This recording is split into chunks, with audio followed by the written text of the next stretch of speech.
There's just enough bullshit to hold things together in this country. Bullshit is the glue that binds us as a nation. Where would we be without our safe, familiar American bullshit? Land of the free, home of the brave, the American dream. All men are equal, justice is blind, the press is free, your vote counts. Business is honest, the good guys win. The police are on your side. God is watching you. Your standard of living will never decline. And everything is gonna be just fine. The official national bullshit story. I call it the American okey doke.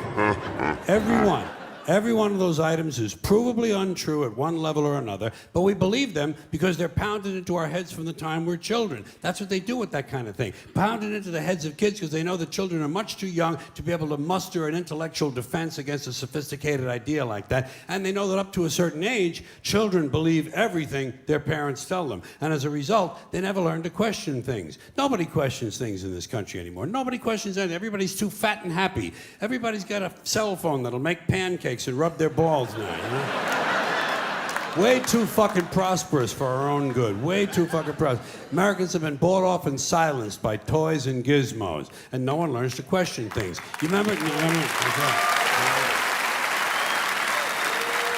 Now, okay. You remember Barbara Bush? I call her the silver douchebag. You remember her? Okay.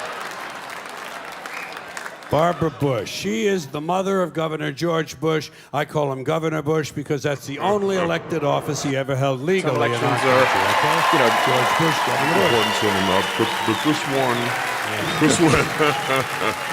this one really mattered.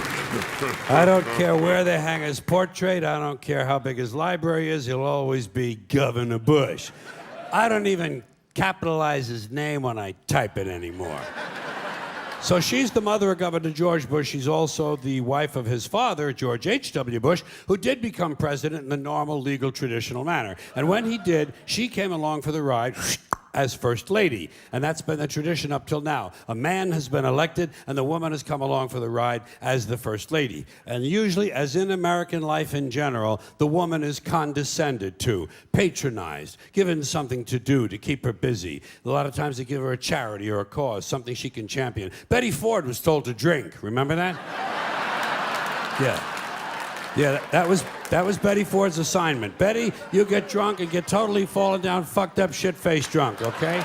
You just get fucked up drunk, and we'll hose you down, baby. We'll hose you down. We'll put you in a facility, you'll get sober, and then we'll put your name in the facility. Liza Minnelli can get sober, and everything's gonna be okay, right? That was her assignment. Barbara Bush's assignment was getting children to read. Remember that? Getting children to read. They figured she had had so much success with George.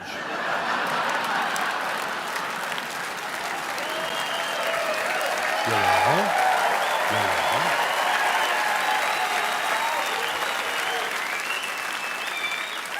That she would be a natural to get children to read, which misses the point completely. Not important to get children to read. Children who want to read are going to read. Kids who want to learn to read are going to learn to read. Much more important to teach children to question what they read. Children should be taught to question everything, to question everything they read, everything they hear.